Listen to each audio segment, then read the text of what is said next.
Meus queridos, a paz do Senhor Jesus a todos. Hoje, lição de número 8, emoções e sentimentos, a batalha do equilíbrio interior. Essa nossa lição está dividida em 3 tópicos principais que são: o homem, um ser perfeito; segundo, emoções, experiência e controle; terceiro, sentimentos guardados por Deus. Nosso texto áureo se encontra em Filipenses, capítulo 4, versículo 7, que diz: e a paz de Deus, que excede todo o entendimento, guardará os vossos corações e os vossos sentimentos em Cristo Jesus.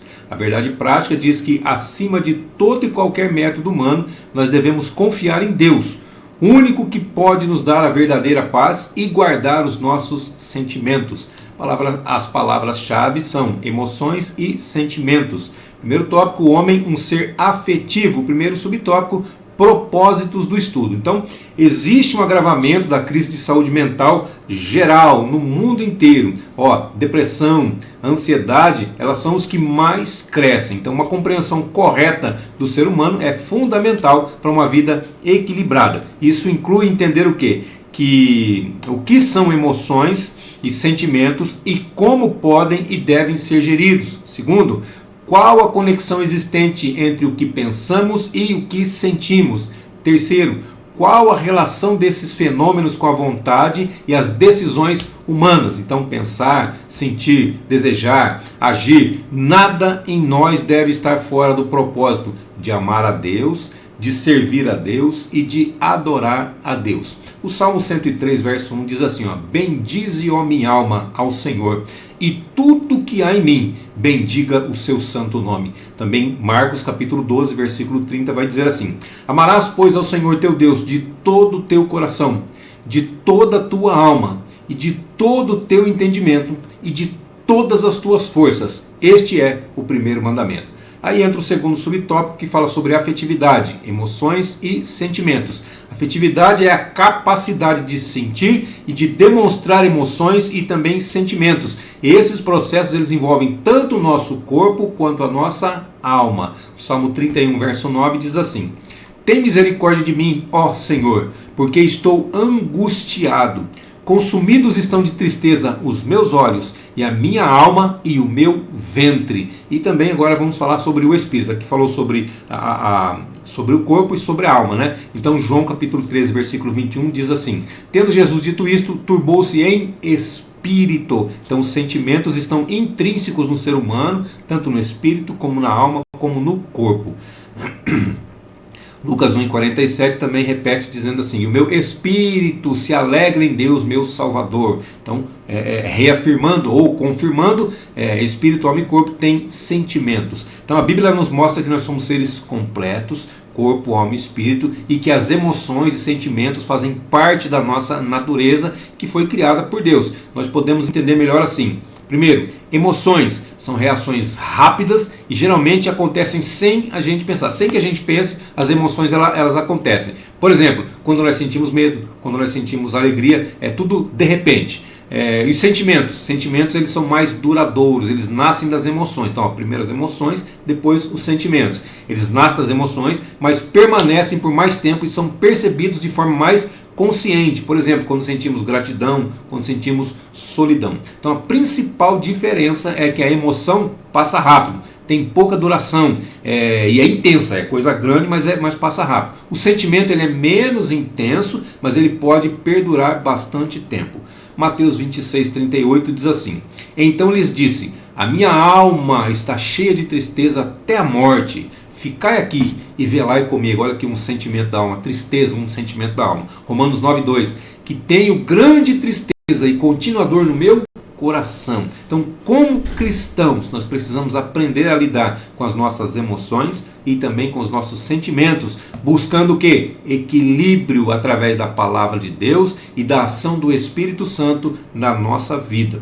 O terceiro subtópico fala sobre principais afetos. Então, alegria, medo, raiva, surpresa, nojo e tristeza são as 6 emoções básicas. Então, quando elas ocorrem, elas provocam alterações corporais, alterações físicas, como o coração acelerado, batimento cardíaco aumenta, respiração respiração ofegante, tensão muscular, secura na boca e até mesmo náuseas. Adão, ele expressou aqui alegria lá em Gênesis capítulo 2, versículo 23.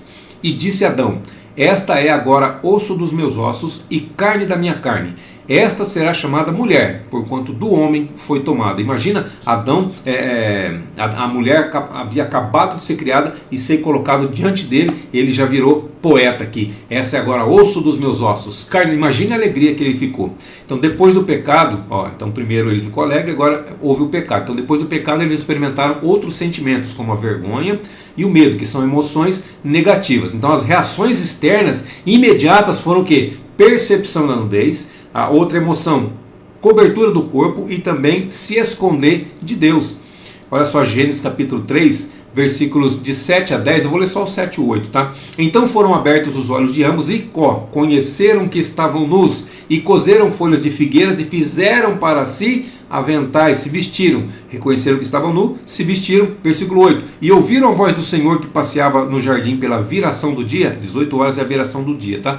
E esconderam-se, esconderam-se, o outro sentimento, esconderam-se Adão e sua mulher da presença do Senhor Deus entre as árvores do jardim. Então, tristeza e dor se tornaram sentimentos constantes na vida deles e também na nossa, claro, né? Porque nós também somos humanos. Gênesis capítulo 3, versículos 16 ao 18, eu vou ler o 16 e o 17 só, tá? Mas até o 18 você confirma aí na tua Bíblia. E para a mulher disse: multiplicarei grandemente a tua dor, outro sentimento aqui, dor, e a tua conceição, com dor darás luz a filhos, e o teu desejo será para o teu marido, e ele te dominará. Versículo 17. E para Adão disse: porquanto destes ouvidos à voz da tua mulher, e comeste da árvore de que te ordenei, dizendo: não comerás dela, maldita é a terra. Peraí, estava dando a sentença para Adão, mas jogou a maldição na terra. Maldita é a terra por causa de ti. Com dor também, Adão também, não é só a mulher não, o homem também. Com dor comerá dela todos os dias da tua vida. Então, a expulsão do Éden, com certeza lhes causou frustração e também lhes causou angústia, com toda certeza. Gênesis 3, 23 vai dizer assim: o Senhor Deus, pois, os lançou fora do jardim do Éden para lavrar a terra de que fora tomado, ou de que fora formado. O quarto subtópico fala sobre inveja, ira e ódio, todos sentimentos negativos, tá? Então agora em Caim também se observa a presença de emoção e sentimento, Gênesis 4 e 6. E o Senhor disse a Caim: por que te iraste? Olha só, Deus perguntando a Caim, depois que ele havia matado o irmão Abel: por que você ficou irado? E por que descaiu o teu semblante? Pensa bem, descaiu o teu semblante, isso é descaiu o semblante, tá? Então é um claro exemplo da reação fisiológica ou reação física. Então, mesmo advertido por Deus, Deus advertiu ele.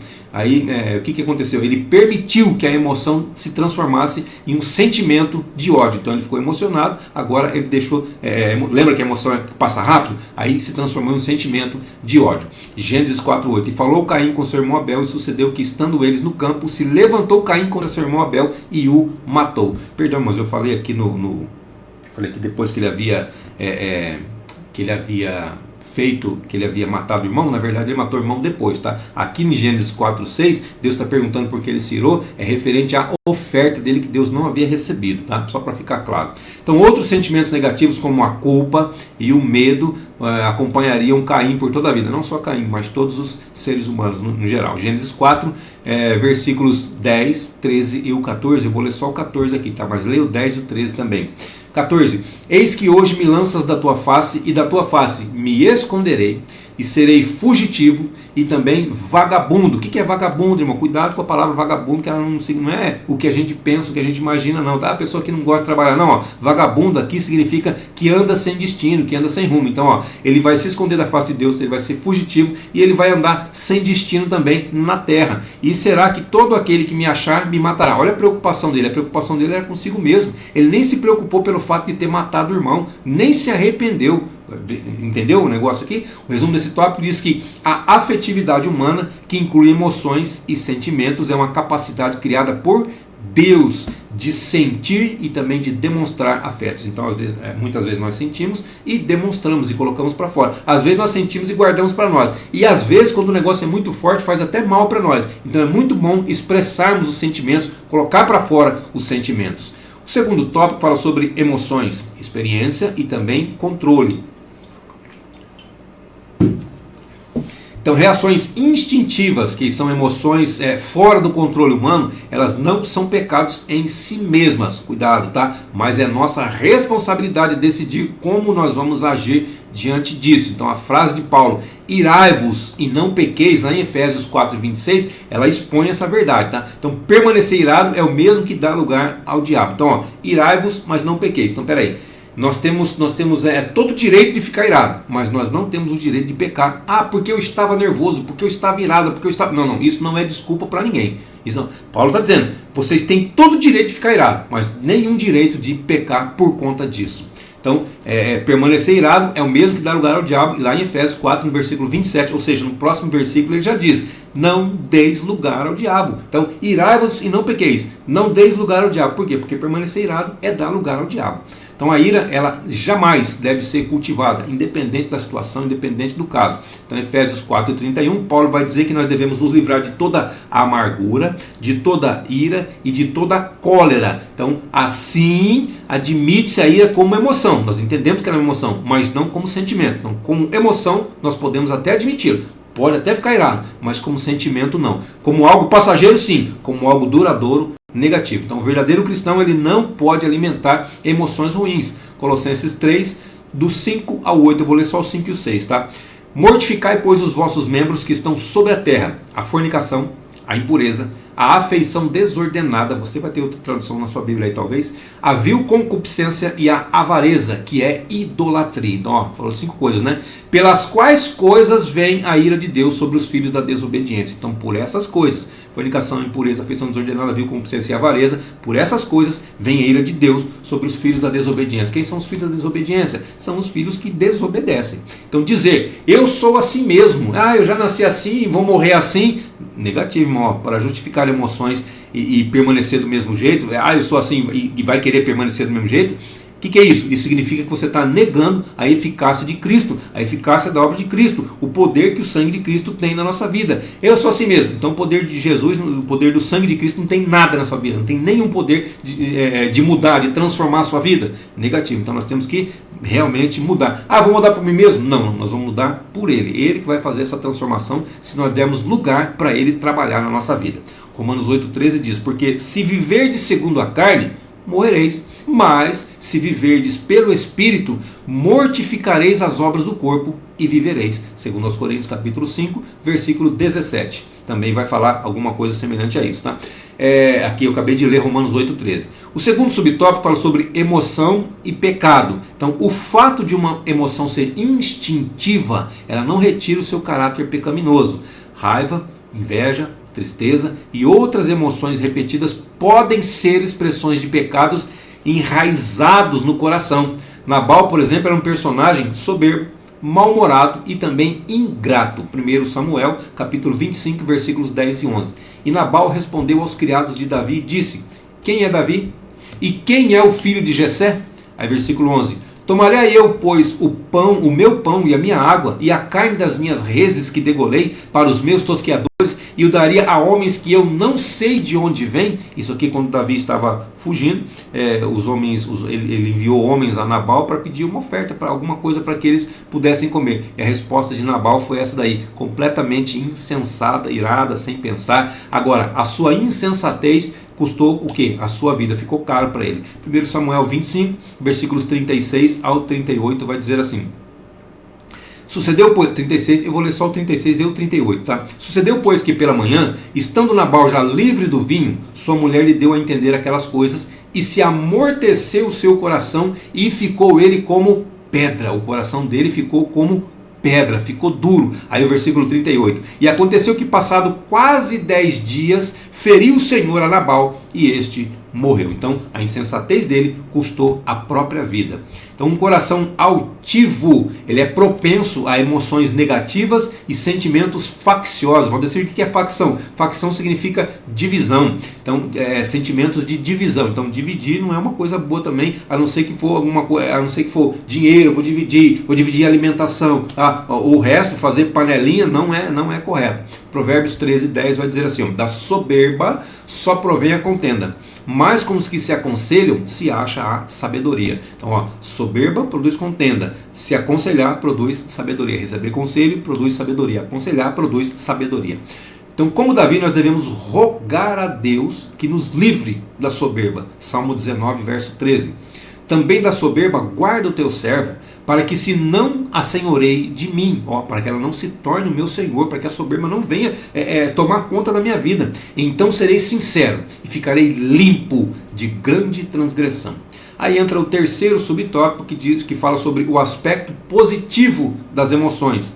Então, mesmo desagradáveis, certas emoções elas nos trazem muitos benefícios. Então, quando nós sentimos medo, por exemplo, o cérebro ele inicia um processo de descarga de adrenalina, que é um hormônio que põe o corpo em movimento. Para quê? Para a luta ou para a fuga. Então, é um ativador do nosso mecanismo de defesa. Estamos falando aqui da adrenalina, tá? Então, sem essa emoção, o corpo ficaria totalmente vulnerável. Nossos afetos podem ser direcionados para o bem ou para o mal. Então, foi tomado de uma justa indignação que Jesus expulsou os vendedores do templo. Mateus 21, 12. E entrou Jesus no templo de Deus e expulsou todos os que vendiam e compravam no templo, e derrubou as mesas dos cambistas e as cadeiras dos que vendiam pombas. Então Jesus ele expressou outras emoções durante sua vida e durante o seu ministério aqui na terra. Mateus 9,36. E vendo as multidões, teve grande compaixão. Olha só, outro sentimento que ele expressou delas, porque andavam cansadas e desgarradas como ovelhas que não têm pastor. Também João capítulo 11, versículo 35 e 36. Jesus chorou. Outra expressão aqui. Também disseram, pois, os judeus: vede como o amava. Então, compaixão, amor, choro, dentre outros tantos sentimentos que Jesus sentiu, tanto positivos quanto negativos. Ele sentiu os dois tipos de sentimentos. O resumo desse tópico diz que, embora as emoções não sejam pecaminosas em si, a decisão de como agir diante delas é nossa responsabilidade. Para quê? Para não dar lugar ao diabo. O terceiro tópico fala sobre sentimentos guardados por Deus. Então, o primeiro subtópico fala sobre a falsa autonomia humana. Então, no aspecto das emoções e dos sentimentos, muitos têm preferido acreditar em sua própria capacidade, acreditar em si mesmo, acreditar no eu. Então, muitas técnicas prometem o controle das próprias emoções e também das emoções dos outros. Estou falando de técnica, tá? Técnica para controlar as próprias emoções e técnica para controlar a emoção dos outros. Nós não podemos negar a eficácia de alguns métodos que ajude ao ser humano. Então, temos nossos psicólogos, temos nossos psiquiatras que usam seus métodos e que ajudam o ser humano. Temos os nossos pastores, nossos líderes que ajudam os outros seres humanos com suas técnicas. Porém, é perigoso acreditar no fantástico controle que alguns mestres das emoções eles prometem. Então, Jeremias 17, 5 e 9 vai falar assim, vou ler só o 5, tá? Vai dizer assim: e assim diz o Senhor, maldito o homem que confia no homem, confia em si mesmo. Pode ser, como é que você sabe? Está dizendo na sequência aqui, e faz da carne o seu braço, e aparta o seu coração do Senhor. Então aqui é maldito o homem que confia em si mesmo. Se eu não confio em mim mesmo, como é que eu vou confiar no outro? Se nem em mim mesmo eu posso confiar, como é que eu posso confiar no outro? O segundo subtópico fala sobre obediência, humildade e oração. Então, em Filipenses 4,7, Paulo ele se refere ao processo sobrenatural da guarda dos nossos corações e também dos nossos sentimentos. Mas isso só acontece quando nós vivemos no modelo de quem? No modelo de Cristo. Filipenses 2, versículo 3 ao 8. Eu vou ler aqui o 3 e o 5, tá? Mas lê até o versículo 8. Nada façais por contenda ou por vanglória. Não façais nada por causa de briga, nem também para se gloriar, para se encher, para receber o seu galardão aqui na terra, né? Mas por humildade. Então, tudo que nós devemos fazer por humildade ou com humildade. Cada um considere os outros superiores a si mesmo, de sorte que haja em vós o mesmo sentimento que houve também em Cristo Jesus. Quem é Cristo Jesus? É o único modelo que nós devemos imitar. Paulo diz assim, sede meus imitadores como eu de Cristo. Ou seja, tudo aquilo que eu imito a Cristo, vocês podem me imitar também. É claro, aquilo que eu não imito a Cristo, não me imite não. Então, o modelo a ser seguido, quem é? O modelo é Cristo. Então, assim cumpre-se o que o apóstolo Paulo anuncia em Filipenses 4,7. A paz de Deus guarda os nossos corações e sentimentos em Cristo Jesus. E o resumo desse tópico diz que a verdadeira guarda dos nossos corações e sentimentos vem da paz de Deus, alcançada através da obediência, da humildade e também da oração em Cristo Jesus. A conclusão da nossa lição diz que nós não somos nós, com nossa própria capacidade, que dominamos nossas emoções e sentimentos, mas sim quem? O próprio Deus, através do Espírito Santo, habitando em nós, através do fruto do Espírito, como está escrito lá em Gálatas 5:22. Mas o fruto do Espírito é amor, gozo, paz, longanimidade, benignidade, bondade, fé, mansidão e temperança. Contra essas coisas não há lei. Amém, queridos? Deus abençoe sua vida, sua saúde, seu ministério, suas finanças e até a nossa próxima aula, se assim Deus nos permitir.